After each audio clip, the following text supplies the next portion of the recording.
All right, boys and girls of the YouTube world, I have an update. I went down here to pick up a $20 throwout bearing for my 55, and I left with 55 bumpers.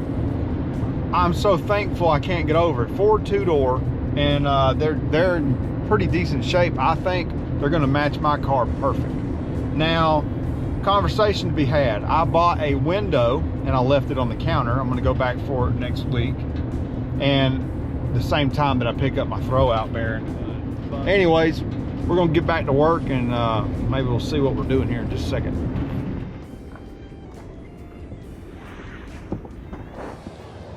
As you can tell, this one, where I draw the line, that's what how far off it is. This one was worse. I mean, this is not. Guys and gals, she's just bent a little. I gotta straighten it out.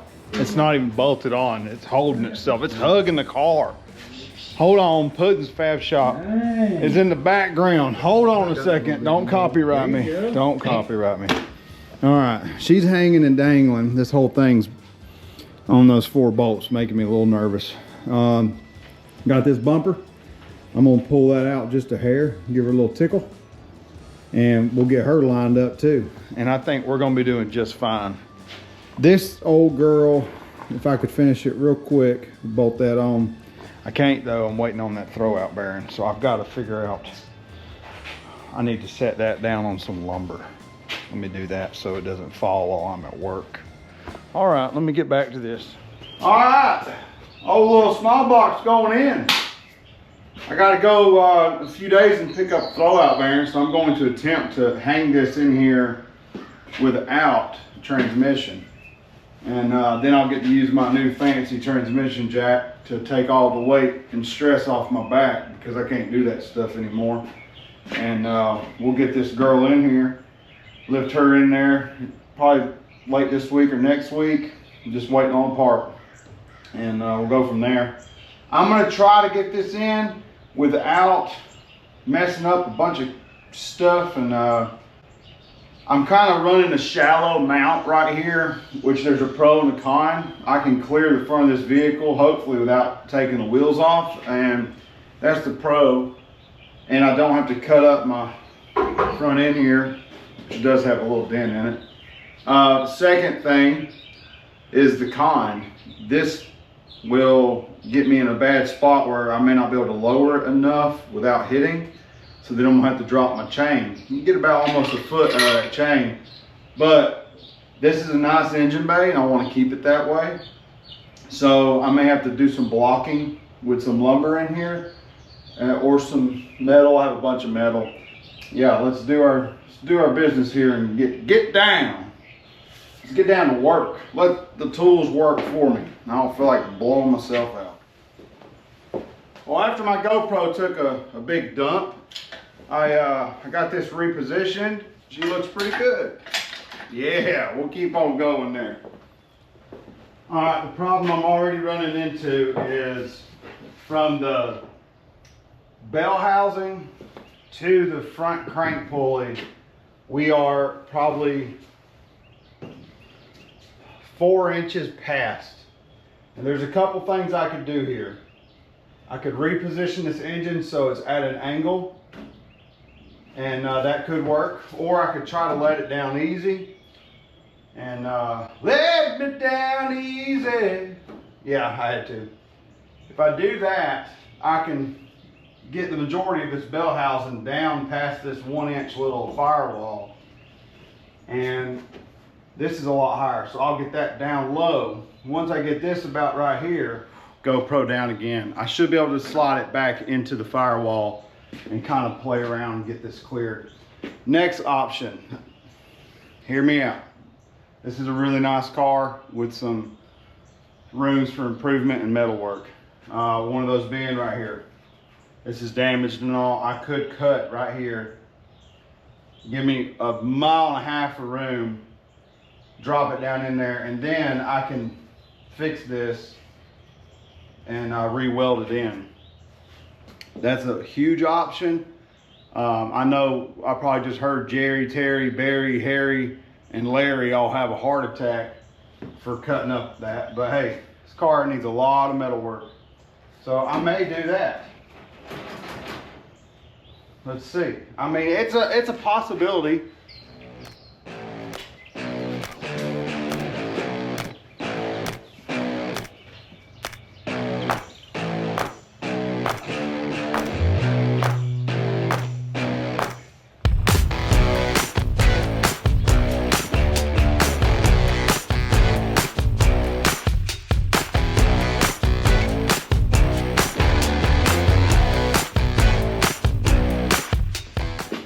Yeah, she's touching. And yes, I could have done this with some help, but so far it's going pretty good.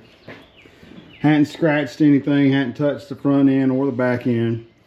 And she's still looking good. What I'm trying to line up, you look way down in there, there's a tab on that bell housing that cradles onto it like a cross member in theory. And so you have 4 mounts on this engine, 2 in the front, 2 on the back of the bell housing. So that's what I'm trying to line up right now. And I'm also contending with the exhaust. The spark plugs are in because I'm a goober and I just wanted to put them in. And I'm contending with this one over here, the exhaust. Next thing, you look way down in there, we have the steering crossover, whatever you want to call it, cross member. And yeah, it's about to touch the oil pan. I don't mind a scratch or 2 on the pan. I'm looking at getting rid of the pan anyways. Valve covers are the same, but that's what we're dealing with. All right, let's try to line this bad girl up.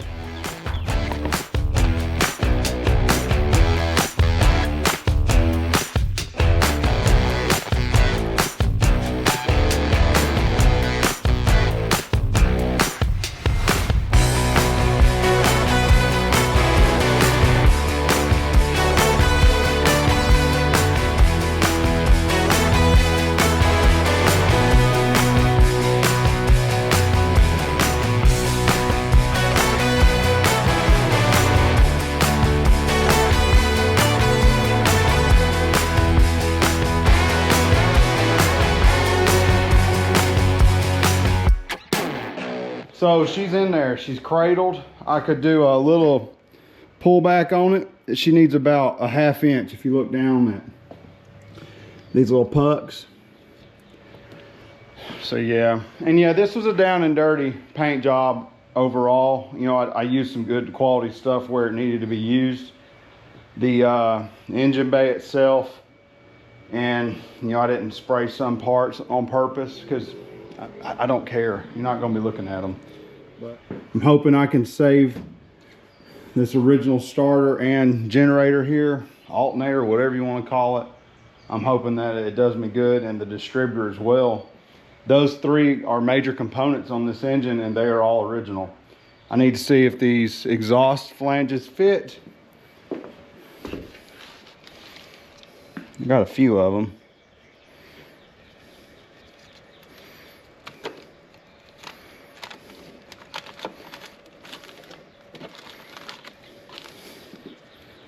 I like these old metal ring ones with the cardboard.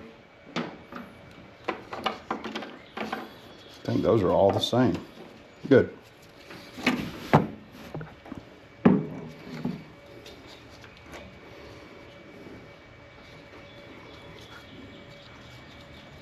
Well, can't tell because the way that it is here, I'm just unable to see. Oh, she's fitting on both studs. It's good. It's very, very, very good. Okay, I'll work on the exhaust here for a second, get her lined up. It's just one more little box checked off, whatever you want to say.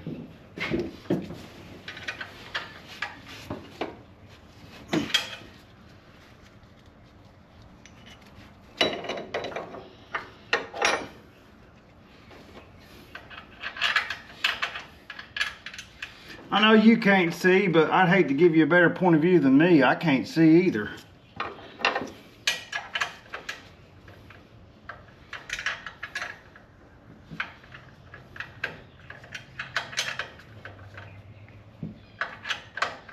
This bolt is in the worst spot possible.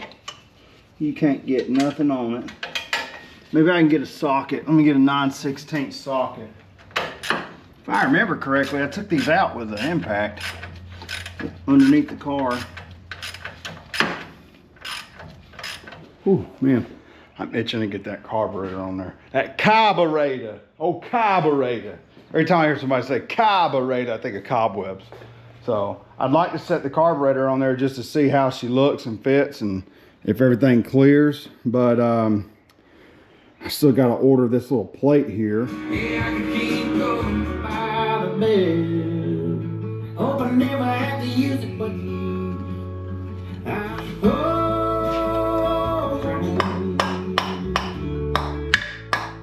won't you get to know me?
Well, I think I made some good progress today. I hope you guys enjoy that as much as I do. Got Matt's off-road cover in the background. No, I'm sorry. Fab Rats. That was not an insult. This is what we're looking at. I'm using the same old fan, pulley, alternator, starter, everything. Got everything hooked up except for the transmission, ignition wires, fuel line, choke cable, heater box, battery box, and I think I said fuel lines. That's kind of what we're looking at. Pretty proud of this setup. I've tried converting everything to modern terminals without looking like a Walmart special in here. And I tried running the factory temp sending unit right there, but it didn't want to play nicely and seal. It's got a different mating surface.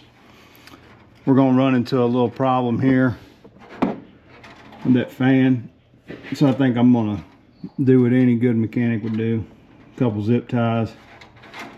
Do some right here. Some right there. I'd like to get a new harness on this. I think it's had one before. And by the way, I did pressure check this and I did not cut that hole. I just folded a tab and got her seated on before I did anything with the radiator. Because this engine has a unique feature. It has coolant drains on each side of the block. So if I need to do a full drain on this, those two drains will do me just fine. And you can always just pull the hose off. Now over here, I got my plate in. She's down and dirty looking rough, but hey, that's okay. And then the fuel pedal, throttle pedal's hooked up. And it has a little hole right here, which is very convenient because factory, the spring ran forward, connected up here. But it's running rear right now. And here you go. And I double checked my butterflies, all 4 of them, to make sure that they are cycling correctly and not getting jammed up.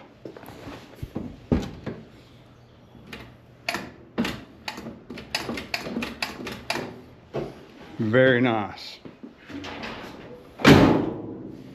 Now I thought about putting some oil in here, but I'm still gonna try to do these valve covers, replace them, or I'm gonna have to drill a hole and run me a PCV valve or something into one of them.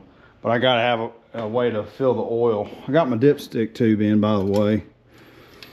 She's just sitting in there with an O-ring and some RTV, and there's a tab down here, but it's nowhere near anything, so I'll deal with that another day. I don't think I've ever taken this off. Exhaust is flanged up. Front motor mounts are motor mounting, and I need to run a fuel line from the pump to the carb. Now these Edelbrock 1405s or whatever this is, I don't think this is a 1405. They have a rear fuel inlet here. So I kind of thought instead of going out, over, and down, that I may bring it out and down here just to keep away from that manifold. We will see, and I mean intake manifold and exhaust manifold. I don't want to be getting any vapor lock. Other thing I have not done, I threw these caps on, left this open for future PCV. I have not ran a vacuum on my distributor. I also got to run that choke. What's going on with that? Something's binding up.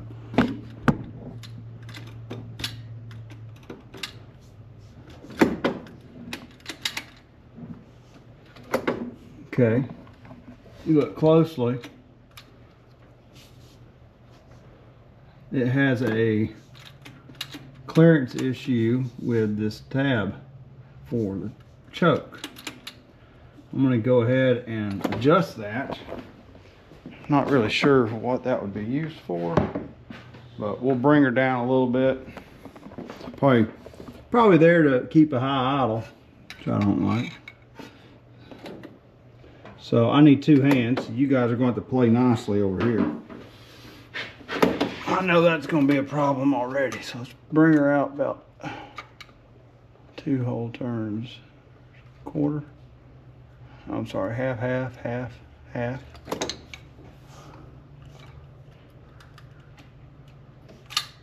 Okay, so this basically keeps it from locking the fuel choke.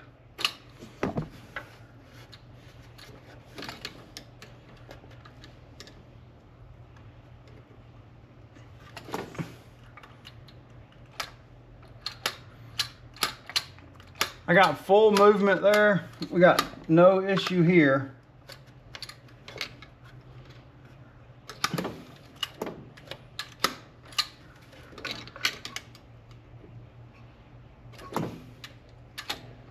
Okay, that's touching.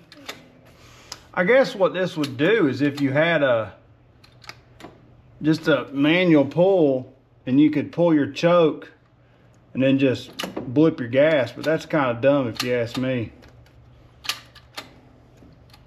I guess, in all honesty, this is going to limit, you could set your limit on your choke so you never fully seal. And I always thought that you just man up and adjust it with your hand control, but that's just me.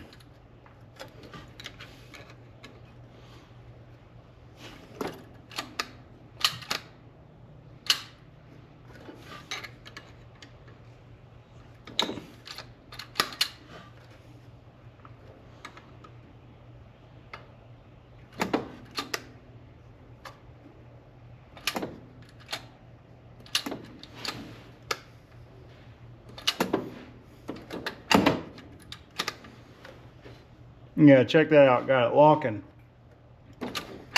I guess that's kind of nice if you wanted to not have a cable and you just wanted to reach under the hood and flip it.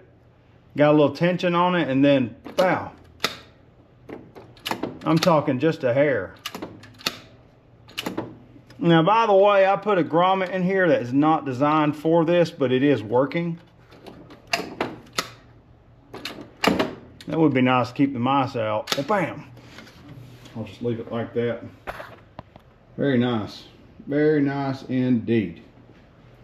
Let me show you guys what I'm talking about. You hadn't looked down here. I know you hadn't. Look at that screwdriver holder. this screw right here. See that? So you got your engagement, a little pressure there. I guess if you want to be technical, you could adjust that to where if that was out further, and I'm almost at the minimum, you could just have it set where it kind of kicked your idle up a little bit too. Because if it was out just a hair, you had your choke on and it was down just a hair like this, would it cause a nice little idle? Yes. Or would it cause this to just lock up sooner? Which I think that's probably what it would do. But either way, I like that in the shop. Keep a little debris out, a little debris, okay? Let's take a look, keep on going. I just realized something. Why is this hole here? Was there a CB or something? Oh, Charlie Bravo, because we got a antenna hole right there. I don't know. 70-year-old car. I mean, who knows? All right, you guys comment away. Let me know what you think of this bad girl here, and yeah, we'll go from there. We got good clearance, and by the way, those last couple whacks on that belt did line up that lower pulley. If you really look at it, she's probably a 1/10 of an inch, maybe a 1/12 of an inch out on the bottom. That's all I can get her on. So I ain't trying to bash up my crank here. Anyways, that looks good. I'm proud of it. I like it. And I added a grommet up here just to try to save on those wires. We'll deal with that another day too. I do want to put some water in here. I may go ahead and do that. Be nice just to fill it up and really check on it. But I'll wait. We'll give it a minute. I need to order an air cleaner. And one of the reasons I was holding off was I wanted to check on clearance. So, God, this is kind of silly. I'm gonna need a rise and then a hat. I could go at least 7 inches up if I needed to. I think I could fit a good 2-inch filter on like a 1-inch rise. Should clear everything. We're gonna have issue there. But if that's got about 3.5, 4 inches from that tip to there, then that'd be about a 12-inch filter, maybe a 10-inch filter. Let me grab a measuring tape and we'll talk about it real quick. It's the small details people like.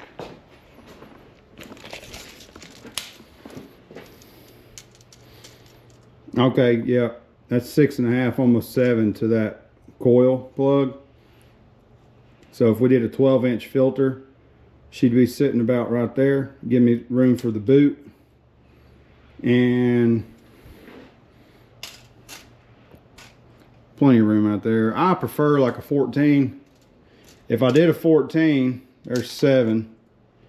I would have to have at least a 1-inch rise right there. And I believe I have a 2-inch rise down here somewhere, right here.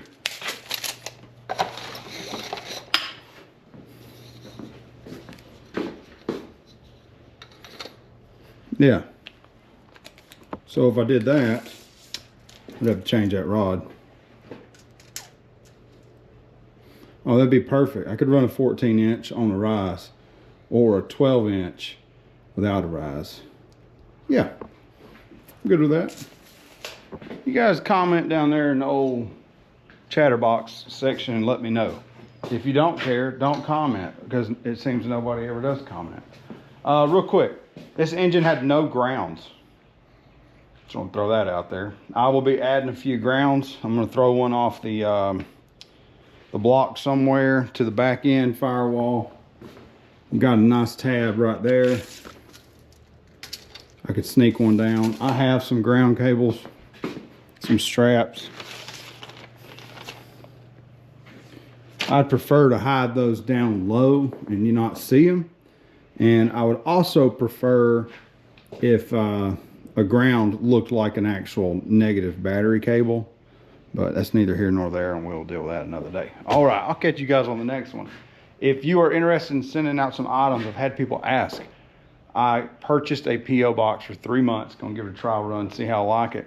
It is P.O. Box 61, Calhoun, Georgia 30703. Now, if you look up Calhoun, that is not the zip code to Calhoun. So that is the P.O. Box zip code. P.O. Box 61, Calhoun, Georgia 30703. All right, we'll see you guys on the next one. I appreciate everybody watching. God bless. Say a prayer for anybody that needs one, because I can tell you right now, I think we all do. All right, y'all have a good day.